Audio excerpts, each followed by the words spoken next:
Tá no ar mais um TT Pod. E o convidado de hoje é referência no direito ambiental e minerário. E veio bater um papo com a gente sobre os desafios dessas áreas cheias de detalhes, normas e decisões que fazem toda a diferença no dia a dia de produtores, mineradores e até da gente. Com anos de atuação, ele já conduziu negociações complexas, defendeu autos de infração, acompanhou inquéritos no Ministério Público e participou de casos que chegaram até o STF.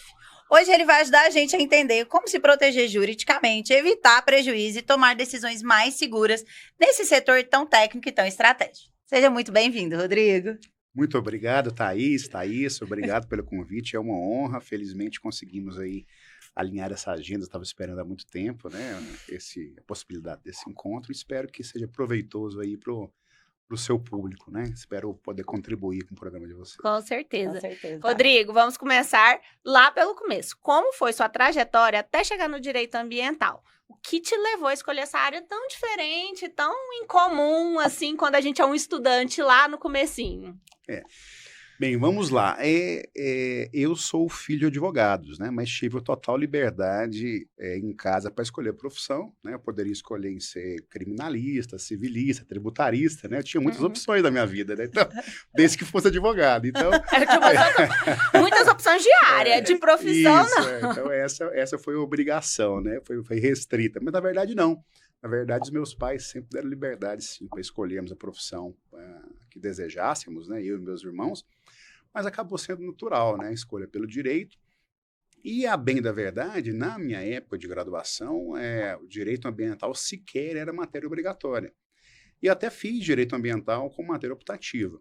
Mas, quer dizer, na faculdade, na graduação, vai muito superficial, né? O conhecimento, e acho que até com pouco exemplo prático, né? Pouca aplicabilidade no mundo real, né? Foi muito teórico, então não foi uma área, curioso, que me chamou atenção na faculdade. Então, eu só fui direcionado ao direito ambiental do meio para a frente da faculdade, na verdade, nem da faculdade, mas não por conta da matéria em si, mas porque eu pedi emprego no escritório, né? Eu comecei a faculdade estagiando para os meus pais, depois senti necessidade de aprender outras áreas, né? De, enfim, começar aí um voo próprio. Cortar o cordão umbilical. E cortar o cordão umbilical, Eu brinco o seguinte, o pai, trabalhar com os pais é o seguinte, às vezes o pai tem que dar a bronca e não dá, às vezes tem que acalentar e não acalenta. Então, mistura muito, né, essa relação de pai e filho com ali aquele dia a dia de aprendizado. Então, eu acabei indo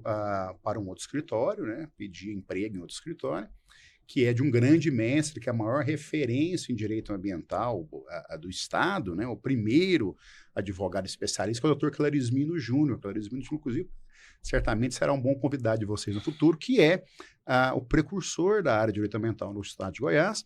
Ele ocupou muitos cargos, né, de presidente do órgão ambiental do município, do órgão ambiental do Estado. Então, eu fui ser estagiário dele. E aí, logo que formei, ele me convidou para assumir a diretoria da AMA, do órgão ambiental de Goiânia. Na verdade, ainda era SEMA, foi durante essa nossa gestão que nós transformamos a SEMA de Goiânia em AMA, em agência, né?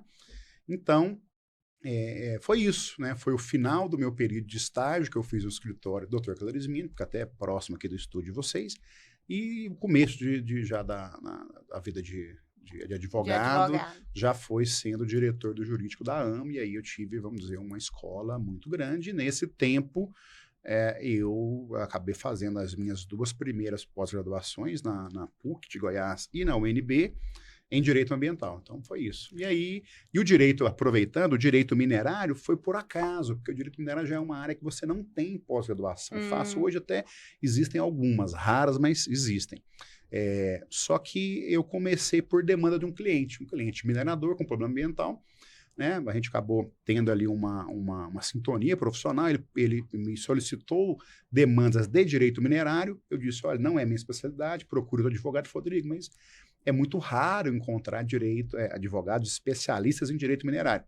Então, gostaria que você se dedicasse e assumisse a causa. Então, ele confiou a mim uma causa, confiando no meu trabalho de direito minerário, direito ambiental, confiou uma causa de direito minerário que não era a minha área de atuação. E não é a mesma coisa. Não, e aí eu fui atrás, né? Então, fui atrás de biblioteca, não existia livro em biblioteca aqui em Goiás, de direito minerário. não existia no Brasil a Amazon e Mercado Livre, tá? Então, assim, era muito difícil comprar um livro online. E as livrarias também não tinham. Então, eu demorei para conseguir comprar o Código de Direito Minerário anotado do Dr. William Freire, que é o maior doutrinador de Direito Minerário do Brasil. Demorei para conseguir comprar esse primeiro livro, e aí eu comecei a estudar, e eu estudava muito também pela jurisprudência, né? Então, comecei a fazer o conhecimento inverso, né? Eu estudava ali o Código de Mineração, a jurisprudência, pareceres do antigo DNPM, né, da Procuradoria-Geral do DNPM, hoje a ANM. Então, eu comecei a me sintonizar, a entender da matéria. E aí depois o resto é história, né? Porque, naturalmente, os clientes vão aparecendo diante da escassez de profissionais nessa área. Então, atuo aí já tenho 20 anos. Eu tenho uma impressão que é uma área muito apaixonante. Porque, assim, eu estou lendo o livro do Ainda Estou Aqui, e diferente do filme, até a gente comentou, ele conta muito a história da mãe dele, da Eunice. E ela entrou no direito ambiental 100% despretensiosa. Já era bem estabelecida como uma advogada civil, tratava de divórcios e... É civil, né? Divórcios e inventários. E foi se apaixonando e virou uma grandíssima referência, consultora da ONU, consultora das Nações Unidas, por paixão. Assim, tipo, eu amo, isso aqui me dá dinheiro, isso aqui é meu amor. Mas você sabe que a nossa cliente, que é de uma área parecida com a sua, Rodrigo, sabe, quando ela veio para mim na primeira reunião, ela veio indicada pela mentora dela, a mentora dela nos indicou, e aí ela falou assim, sabe qual é o meu problema? Todas as agências de marketing que eu passo fazem um conteúdo ambiental, e não é esse o meu objetivo. O meu objetivo é fazer um conteúdo para produtor rural. É isso mesmo. O produtor rural, ela falou, olha, essas informações sobre o que degrada a terra, o que faz isso, todo mundo tem, o produtor rural também tem, não parte desse pressuposto. O que eu quero é informar os direitos, os deveres, para que eles evitem problemas. E todas as agências pelas quais eu passo estão fazendo divulgação ambiental. E esse não é o meu objetivo. Então, eu acho que assim, eu aprendi muito com o conteúdo dela. E aí, se você pudesse dizer por cima, Rodrigo, quais que você acha que são os maiores desafios desses seus clientes, produtores rurais, mineradores, que eles passam por falta de orientação jurídica? Olha, na verdade, a pergunta é muito interessante, Thaís. Na verdade, eu penso que nós vivemos, para o público que é fora do mundo do agro, do mundo da mineração, nós vivemos uma desinformação muito grande, né? O nosso agro, por exemplo, ele é hipersustentável, né? Nós temos a legislação ambiental mais severa do mundo. Se você andar, por exemplo, de trem pela Europa, você anda aí centenas de quilômetros e não consegue enxergar mata em pé. Quando você vê uma vegetação, a maioria das vezes é a vegetação já plantada, não é? Para celulose, por exemplo. Então, você não vê a vegetação preservada. O Brasil, se você pegar dados oficiais da quantidade de terras preservadas para além das APPs e reserva legal, você pega parques estaduais, terras indígenas, é um mundo de terra. Então, na verdade, a gente, no agro, a produção agropecuária, ela ocupa um espaço muito pequeno. E menor ainda, coisa de 1% disso é a mineração. Então, a mineração, ela consegue, por exemplo, gerar um rendimento per capita por metro quadrado muito maior, porque ela ocupa um espaço pequeno. Evidente que ela tem um potencial de poluição que precisa ser analisado com cuidado, a depender do minério. Há minérios que têm a exploração um potencial poluidor pequeno, outros minerais, até pelo método de extração e beneficiamento, têm um potencial poluidor maior. Mas existem métodos para poder mitigar esses impactos. Então, voltando à questão do agro brasileiro, ele é muito cobrado, mas a população que cobra, a grande mídia quando cobra, não tem a exata noção do direito comparado, quando a gente analisa a produção no Brasil e fora. Então, isso também trouxe ao nosso produtor um grande valor, que é saber produzir, tendo tudo contra. Então, a Embrapa, ela é a maior referência mundial de produção, de produção pujante, produção por hectare do mundo. Porque ela entrega tecnologia para o produtor rural para ele produzir numa área, né, pequena, porque ele não pode produzir na propriedade inteira. Então, o cerrado brasileiro é um exemplo. O cerrado por décadas, né? Ele foi encarado como uma região onde aqui nós vivemos no Centro-Oeste, uma região pobre, o solo pobre para fins de produtividade. Então, foi a Embrapa, né, com técnicas de correção de solo e também de manejo das sementes, né, tecnologia de produção de sementes, que nós chegamos nessa produção tão peculiar no Brasil, né? E hoje nós exportamos essa tecnologia, né, a países aí, do mundo que vêm buscar conhecimento da Embrapa para poder também aumentar a produtividade. Então, eu penso que a preservação ambiental ela é muito importante, né? Ninguém é contra isso.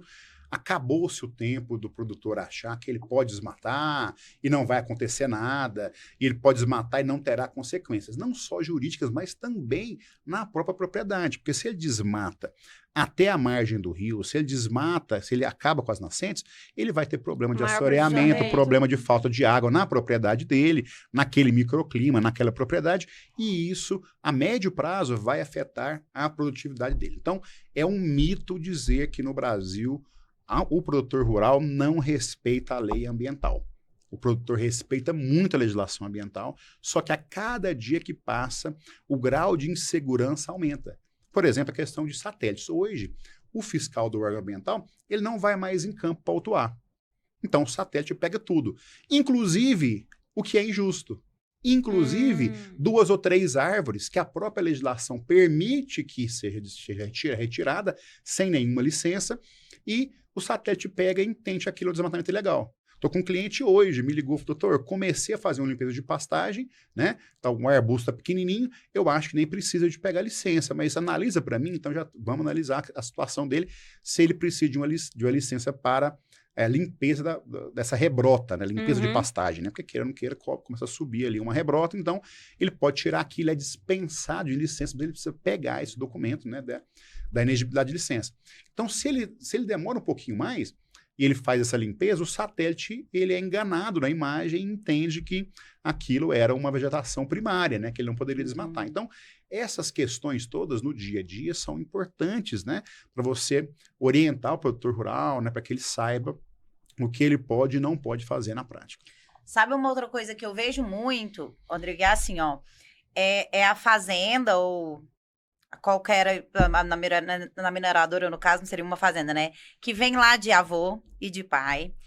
E aí tem documentações que estão erradas, não porque houve, eu sei que em alguns casos houve, né, uma intenção de desmatar errado, uma intenção de fazer errado, mas em muitos casos não houve uma intenção de fazer errado. A documentação não está em dia porque aquelas pessoas não tinham aquela informação, porque não tinha instrução. E aí, hora que chega para partilha, hora que chega lá no final, hora que a geração atual está assumindo, os problemas são enormes. A terra não pode, ela não tem CAR, o georreferenciamento está errado, e aí ela não tem como ser passada, não tem como ser dividida. Então, eu acho que, assim, também tem uma coisa que eu acho que a gente faz, que o marketing de quem é dessa área faz muito importante, que é levar informação para que as pessoas cheguem antes do problema grande. O que ele falou, né? O seu cliente te procurou antes do problema. Que é isso. Ele podia ter desmatado primeiro e sido atuado. Mesmo que de forma errada. Assim, tem muitos casos, você falando, lembrei de vários casos, assim, práticos, né, que a gente pode ilustrar esses exemplos, né? Você tem, por exemplo, no Brasil, pensando na região norte, principalmente, você teve, durante todo o regime militar, uma política, né, de integrar o norte do Brasil, integrar para não entregar, né? Quer dizer, precisamos ocupar o norte do país, né? Uma região de selva, e nós precisamos ocupar aquilo ali e povoar o norte, né? Então, o Brasil teve tudo isso, e as terras eram doadas com pressuposto a obrigatoriedade daquelas pessoas desmatarem 50% da propriedade. Certo? Senão, sob risco de ser retomada a propriedade. Então, as pessoas saíram do sul do país, principalmente, foram do sul-sudeste, foram para a região norte e desmataram, né? Quer dizer, propriedades, metade das propriedades todas, às vezes até um pouco mais. O que acontece? Em 1967, foi a promulgação da Lei Federal 4771 de 65. Então, existia a regra já de reserva legal. Então, repito, desde 65 existe reserva legal no Brasil. Mas essas terras foram doadas contrariando a própria lei. A lei foi simplesmente ignorada. Então, muitos desses fazendeiros sofreram porque depois que alguém pensou, um fiscal, olha, tem a lei aqui, vamos fazer cumpri-la? E aí falou, mas peraí, o que eu vou fazer? Eu fui obrigado a desmatar. Então, isso acontece também, né? Então, assim, muita injustiça aconteceu com muitas pessoas, né? Hoje em dia, para falar do estado de Goiás, né? A gente tem hoje uma legislação estadual que impõe compensações ambientais e por dano para aquelas pessoas que desmatam ilegalmente. Então, não é só o pagamento da multa, porque antes você fala assim, ó, vou respeitar a reserva legal. Exemplo, vou respeitar a reserva legal, meus 20%, não é? Os 80% eu posso desmatar, mas está demorando demais para sair a licença. Ao invés de procurar o advogado para impetrar o mandado de segurança, por exemplo, por omissão, eu vou lá e vou desmatar, porque é legal. Vou ganhar uma multinha ali, entendeu? Vida que e depois, vida que segue. Antigamente era assim. Então, hoje em Goiás já existe uma lei dizendo o seguinte, não, mesmo sendo uma área passível de conversão, você precisa pagar uma compensação ambiental porque você tirou a natureza, tirou aquelas árvores dali, né? Então, há um prejuízo ambiental. Então, quando você faz o fator de multiplicação dessa compensação, dependendo da região de desmatamento, dependendo da quantidade de área desmatada, às vezes a compensação é maior do que toda a fazenda. Nossa. Então, e aí chega um absurdo, um caso meu que está aí em tramitação. Entre o fato, né, o dano ambiental e a lavratura do auto-infração, o órgão ambiental tem 5 anos para lavrar a multa. Multa, embargo, etc. Beleza? Então, o que aconteceu? A pessoa quis comprar uma fazenda, 100%, respeitando a reserva legal e 100% formada e plantada soja. Maravilha, né? Prontinha. O que ela fez? Contratou um advogado, né? Quer dizer, infelizmente, né, para o colega, né, ele não tinha o conhecimento técnico necessário. Ele olhou a documentação, a terra está ok, não tem embargo, não tem multa, pode comprar. A pessoa comprou. 1 ano depois, chega um presente para ela pelo correio, uma multa milionária e o embargo da fazenda. A multa é mais fácil porque a responsabilidade é subjetiva, eu consigo comprovar que eu comprei naquela data, já estava desmatado, então eu consigo fazer a transferência administrativa ainda, o órgão vai reconhecer isso e transferir para o real causador do dano, para quem desmatou a área ilegalmente. Todavia, o embargo, a responsabilidade civil pelo dano ambiental, ele acompanha a coisa, a própria terreno, que ela fica ali, porque senão é fácil, eu não vou jogar para ninguém. Então, isso também. Quem tem que pagar a conta do desembargo é quem é o dono atual, certo? Ele não Só pode que quando produzir. você faz a conta de a quantidade de hectares que ela precisa comprar essa propriedade, para doar para o Estado fazer um parque, por exemplo, supera o tamanho da fazenda. Então, pronto, temos aqui um princípio de confisco. Né? Então, essa legislação, inclusive, está sendo rediscutida no Estado, porque quando ela foi aplicada na prática, né, a diferença do veneno do remédio à dose, né? Então, a dose foi muito forte. Então, é simplesmente uma injustiça monstruosa com essa pessoa que comprou de boa fé e, naquela data, ela não havia na propriedade nenhum embargo, não havia nenhum problema. Só que estava nesse lapso quinquenal, né, nesses 5 anos que a autoridade fiscal tem para lavrar o auto-infração. Então, essas são as causas práticas, né, que a gente vai encontrando e a gente precisa corrigir essas injustiças. Né? Rodrigo, você também trabalha com os loteadores, né? E os detalhes ali ambientais, a parte jurídica ambiental, costuma travar muita obra. Tem uma história boa aí de obra travada por coisas ambientais para você, ou para aconselhar quem vai fazer empreendimentos imobiliários, mexer com essa parte, para que os prejuízos não sejam assim irreversíveis depois? Assim, eu tenho a honra de advogar para grandes loteadores, né? Assim, os maiores aqui do estado e até grandes players nacionais, né? E muitos deles me confidenciam que mais do que a insegurança jurídica, assim, a insegurança do negócio, da venda de lotes, se vai dar certo, o estudo de mercado, o maior fator de insegurança no cronograma daquele empreendimento é a licença ambiental. Né? E isso muda muito de órgão para órgão. né? Então, eu pensando aqui no exemplo de um cliente que tem atuação em 13 estados da federação. Então, e ele teve um aporte de um fundo imobiliário, e a gente precisa fazer um relatório anual para o fundo, como é que está cada processo de licenciamento de cada empreendimento. Uhum. É curiosíssimo, porque de cada estado muda, e dentro do mesmo estado, em cada município, tem uma legislação municipal, ou até o entendimento mais firme ou mais flexível do órgão em relação a essas questões, né? Então, você tem um fator de segurança muito grande para o loteador. Então, de fato, o loteador que pretende crescer no ramo, né, e ter um empreendimento que seja pujante, né, e queira realmente prosperar, ele precisa se cercar de bons profissionais, não só de engenharia, mas também consultores ambientais e advogados nessa área. Essa é a verdade, né? Para se cercar e ter um mínimo de previsibilidade, de segurança jurídica, né? Porque você imagina, você está lutando contra o dinheiro no tempo. Olha, você vai investir X milhões para transformar uma área que era rural em uma área urbana, custa muito essa infraestrutura. A infraestrutura então, é caríssima. se isso demorar muito para acontecer o loteamento, né? Demorar muito para ser instalada a atividade, você tem ali um engessamento desse capital, né? Que às vezes, não raras às vezes, não é só do loteador, do desenvolvedor urbano, também são de investidores, né?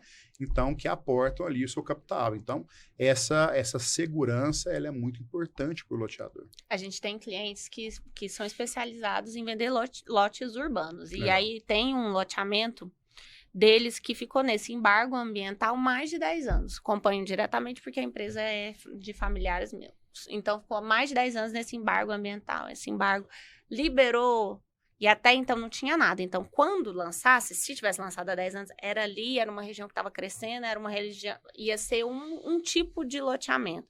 Até liberar a questão ambiental, tudo, foi decaindo o aporte da área, assim, foi decaindo o poder que os clientes, os futuros... E hoje virou um loteamento que foi projetado há 10 anos atrás para um loteamento classe A, B, C, tá, D, E. Então, assim, Entendi. a pessoa que... E eles compraram o lote, né? Entraram com permuta, né? Tocaram com o dono. Uhum. E hoje em dia o ganho imobiliário foi decaindo. E aí ficou muito tempo embargado e direto. Teve ano passado, teve outro embargo, suspenderam as vendas. Então tá um imbróglio que está causando muito prejuízo para eles. Assim, você vê. Eu acho que eu penso que uma insegurança muito grande que existe em órgãos ambientais é o seguinte, né? Você tem aí muitos servidores de carreira que são altamente capacitados, preparados e merecem aí todo o nosso respeito, mas também há alguns servidores aí mais xiitas, né? Mais severos, e não faz mal também ele ser severo na aplicação do que é certo. O problema é que essa forçação de barra, às vezes, ela ultrapassa algo que seja crível. Por exemplo, um caso clássico é a diferença técnica e jurídica do que é nascente. Se você abrir, por exemplo, o Código Florestal, ele tem ali um conceito jurídico do que é nascente. O que o legislador pretendeu? Olha, não é todo o afloramento do lençol freático que é relevante a ponto de necessitar de um raio de nascente, seja de 50 metros, de 100 metros, né? Dependendo da legislação. Então,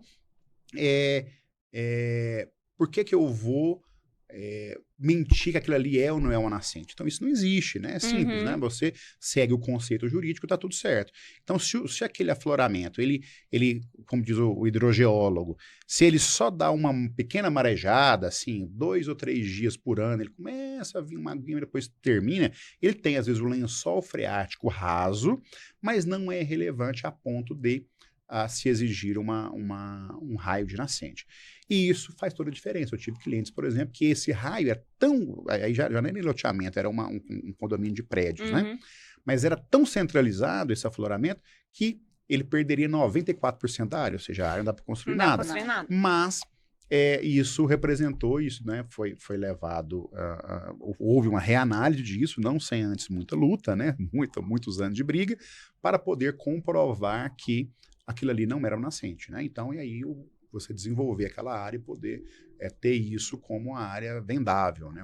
Uma área para ser construída. Então, acontece muito isso, né? Acho que os maiores casos que eu tenho no ramo vamos dizer, imobiliário, loteamentos ou prédios, é isso, é você haver um erro de conceituação do servidor, né, do analista, principalmente não aceitando, às vezes, o conceito legal.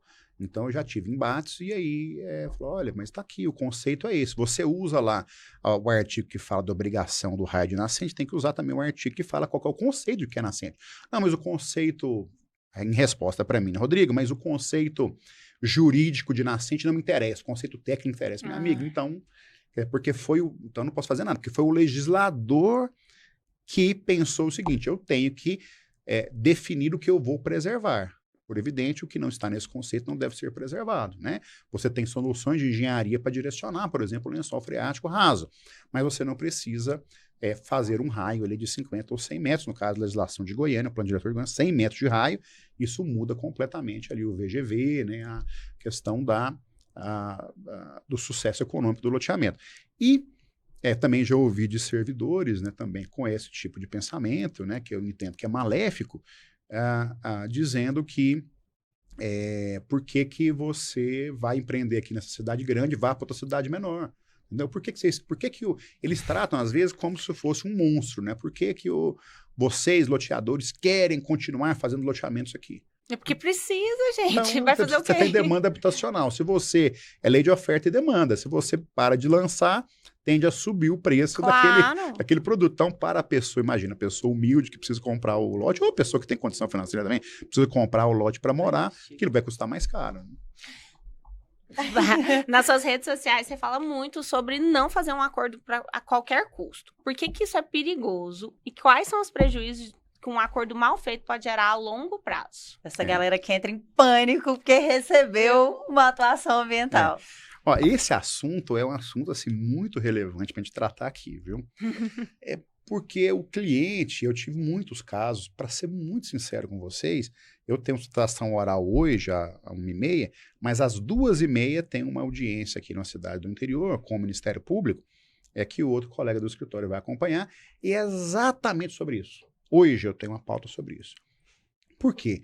O cliente recebeu uma multa, né, não foi tão grande assim, ele fez uma consulta ao engenheiro ambiental, disse para ele, você tem a opção de fazer o acordo, vai reduzir a sua multa, né? Você vai ter um desconto, você paga, né? Faz a conversão de multa. Às vezes o órgão, no caso a atuação foi da SEMAD, o órgão determina que você compre aí um equipamento e tal, você compra parcelado, então é muito mais fluido, mais óbvio, vou fazer melhor, isso. Né? Só que existe um pequeno detalhe. Medo de o pressuposto de quando você vai assinar, você tem que reconhecer e assumir a culpa.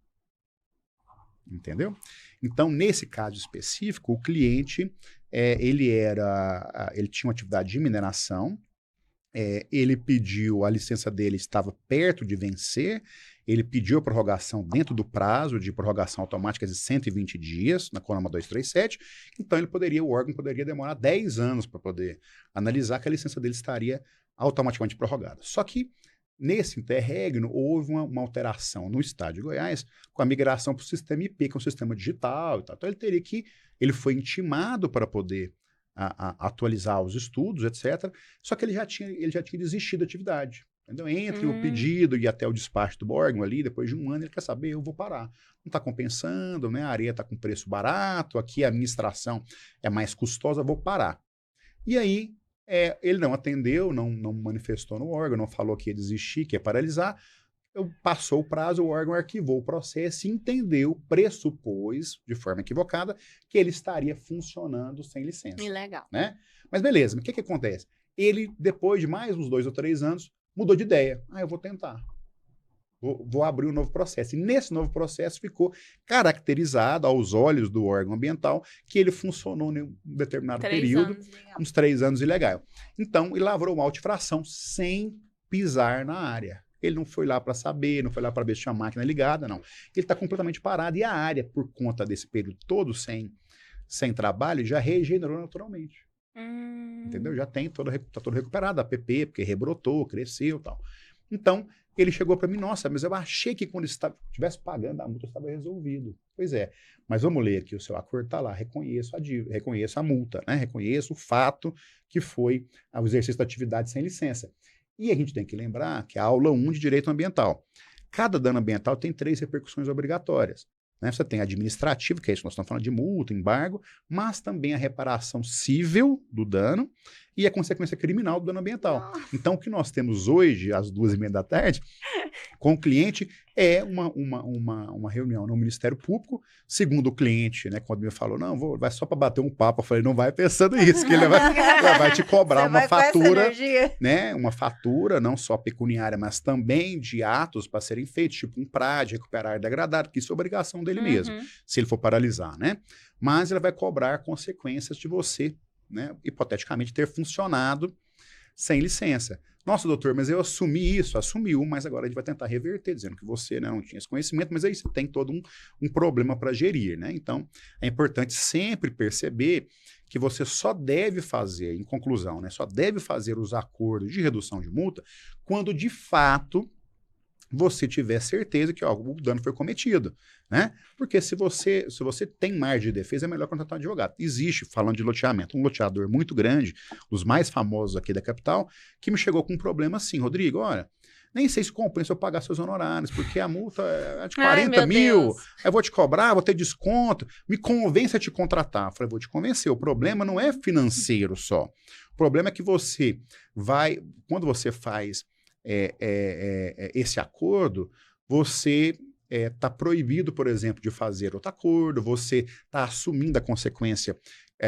criminal e cível, né? Isso pode repercutir também na pessoa física do sócio, porque quando você tem um processo rodando aqui na DEM, Delegacia de Meio Ambiente, o titular, doutor Luciano, que é bastante famoso, a pessoa que eu admiro, ele quer a responsabilidade não só da pessoa jurídica, mas também do sócio administrador, entendeu? Então você tem uma série de consequências que não só aquela fator, não é só a multa, né? Para fazer financiamento, incentivos governamentais também, né? Eu também dei uma estudada sobre isso, é complicado, você fica travado. Tudo isso. E aí, na consequência criminal, a pessoa física, por exemplo, ela faz uma transação penal, depois com o Ministério Público, e não pode fazer outra em 5 anos. Então, se acontecer de uma briga no trânsito, algo assim, né, irrelevante, que ele poderia não ser processado, ele, como já fez a transação penal, então, assim, existem consequências para além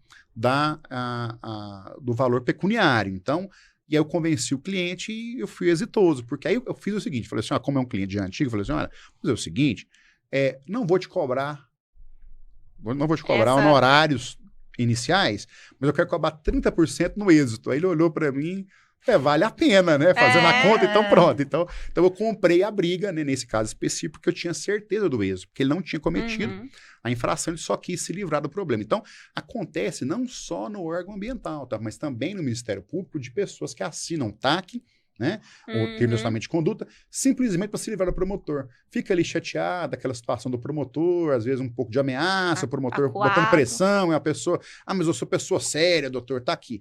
E aí não se atenta que as cláusulas ali do TAC, às vezes elas são tão severas que é impossível de ser cumprido. Você sabe, Rodrigo, que a gente já teve uma entrevistada aqui, a advogada também, que ela falou uma coisa que eu guardei no meu coração, que ela falou assim, quando você tá com problema no coração, você não vai no dermatologista. Quando você tá com um dedo quebrado, você não vai no pediatra. Mas eu não entendo, porque quando você tá com um problema ambiental, você procura o filho da vizinha que formou em direito agora. Assim, o povo acha que advogado faz qualquer coisa. Não é, porque não é precisam ter conhecimentos específicos, isso, jurisdição, tudo. E aí ela guardou isso e eu falei, gente, é isso, né? A gente pensa, não, mas o fulano resolve, tem OAB, tá resolvendo. E não é assim que funciona. Olha, em Goiás, eu já, além dessa minha experiência acadêmica, né, eu já ocupei muitos cargos, né? Conselho Estadual de Meio Ambiente aqui do Estado de Goiás, Conselho Municipal de Meio Ambiente, já fui diretor de órgão ambiental, como eu disse anteriormente, já ocupei também cargos, né, na área de mineração, já fui presidente da Comissão de Direito Ambiental da OAB. Então, eu conheço todos os grandes profissionais do Estado e somos, na sua maioria, amigos, né? A gente encontra sempre, tá em ambiente de OAB, de comissão, para discutir a matéria de direito ambiental. E a gente sempre brinca o seguinte, que nós não somos concorrentes entre si. Por quê? Porque, às vezes, ele faz uma proposta um pouco mais baixa do que a minha, o cliente vai para ele, às vezes acontece o fluxo inverso no próximo cliente, normal. Mas o maior concorrente é, às vezes, de uma conta muito grande, um escritório que vem de fora, né? Que ele, poxa, não fui contratado, foi um especialista de São Paulo, mas tudo bem, faz parte. E também nada contra o colega que é recém-formado ou que não é especialista, é generalista, né? Mas eu acho que a gente está mudando um pouco isso, né? Vem ao longo dos anos mudando, porque as pessoas, os empresários, os produtores rurais, mineradores, têm cada dia mais a consciência de que uma orientação que não é feita por um especialista pode gerar consequências danosas. Você tem um exemplo aqui da compra de uma propriedade, né, que a pessoa, o advogado não especialista, olhou e falou, pode comprar, e estava mesmo aos olhos dele. Mas não tinha, ele não tem, por exemplo, quer dizer, a percepção minha de que ele deveria fazer o que eu peço sempre, uma due diligence eu mando contratar, peço, tá aqui os profissionais, contrata, que faz toda a análise de satélite dos últimos anos. Eu quero ver o histórico da propriedade para poder liberar a sua compra, entendeu? Então, eu não falo assim, como imagina. Então, a consequência para essa pessoa é de milhões. Ela não é uma milionária, mas ela foi o dinheiro da vida dela, comprou uma fazenda. E não é só E financeiro, E agora né? ela vai ter um problema que é quase insolúvel. Vão ter que brigar na justiça e esperar a sensibilidade do judiciário. Mas se for analisar a letra fria da lei que está hoje, ela perdeu a fazenda toda. Nossa. Então, assim, é uma consequência do não especialista, né? Então, eu tenho... poderia citar isso, né? Citar muitos casos, mas, enfim, né? Precisaríamos uns 3 programas para bater, para falar de casos que acaba chegando para a gente. Infelizmente, a parte foi mal orientada. Mas, assim, eu tenho essa responsabilidade, porque quando me procuram, às vezes até a pessoa que já é meu cliente quer que eu advogue em uma outra área, né, no tributário. Olha aqui, mas assim, porque a fazenda veio da minha avó, por exemplo, e ela faleceu e agora eu quero que você faça o inventário. Não, eu posso indicar alguém, mas eu não confio em ninguém. Então me coloca na procuração junto, né, para você ficar tranquilo, eu vou te avisando, mas eu não pego. Pronto, meu escritório é especialista em direito ambiental, direito minerário, direito de mineração. Ponto. Eu não advogo em nenhuma outra área porque eu também não consigo ter o conhecimento todo do mundo e falar que eu sou bom em tudo, né? Isso não acontece. Então é isso. Rodrigo, e falando diretamente com os produtores rurais e proprietários de terras que acabam recebendo propostas de mineradoras para trabalharem ali nas terras deles e eles nem sabem que tinham esse direito, o que eles têm que fazer, como que você ajuda eles? Boa pergunta, Thaisa. Obrigado. Seguinte, o estado de Goiás é um estado rico em mineração, né? E a mineração é uma atividade de utilidade pública que tem preferência sobre outras atividades agropecuárias, por exemplo. Então, isso é uma dor muito grande para o produtor quando a mineradora chega para ele e diz, olha, eu tenho o direito de pesquisar minério, de explorar o minério, e você não tem direito de se negar. Então, essa é uma verdade, né? A mineração, ela tem prevalência e a utilidade pública. E o minério é importante para tudo. A gente está, com exceção dessa mesa de madeira que eu estou encostando aqui, o microfone, o celular, tudo isso aqui é minério, né? Então, quer dizer, a própria energia elétrica que chega à nossa casa, a internet que chega para todo mundo com satélite. Então, a mineração é algo que muda as nossas vidas. Não existiríamos como sociedade se não fosse a mineração. Todavia, o produtor rural, ele tem direitos, que muitas vezes na negociação esses direitos são ocultados ali pelas mineradoras. E o direito não é só sobre a produção de royalties futuros, mas também o recebimento de uma indenização pelos estragos na propriedade e também um direito a uma renda para substituir, para compensar a atividade agropecuária que ele tem ali. E esses pagamentos devem ser feitos antes da emissão de posse. Então, eu tive um julgamento semana passada no tribunal, uma grande mineradora contra um cliente que ela foi para o judiciário dizer o seguinte, não, olha, eu preciso entrar e tal. E aí a gente foi pontuando ao judiciário que os valores que estavam sendo colocados eram muito aquém do devido, do que a própria lei tem como parâmetro. A gente provou isso tecnicamente por todo um conhecimento jurídico meu, do nosso escritório, mas também a assessoria que nós temos também de parceiros, né, provando que esses valores foram calculados a menor. E acabamos tendo uma vitória no judiciário, na primeira instância, sendo negada a liminar de entrada da mineradora no imóvel, e isso foi confirmado também em sede recursal no Tribunal de Justiça, garantindo assim que o cliente tenha uma indenização justa. Então, acho que preciso sempre alertar dessa necessidade de assessoria especializada, não só jurídica quanto técnica, em mineração, para que se evitem dissabores e arrependimentos futuros. Eu tenho um exemplo de um cliente que 20 anos atrás, a mineradora chegou exatamente com esse discurso, olha, eu vou entrar na marra, né?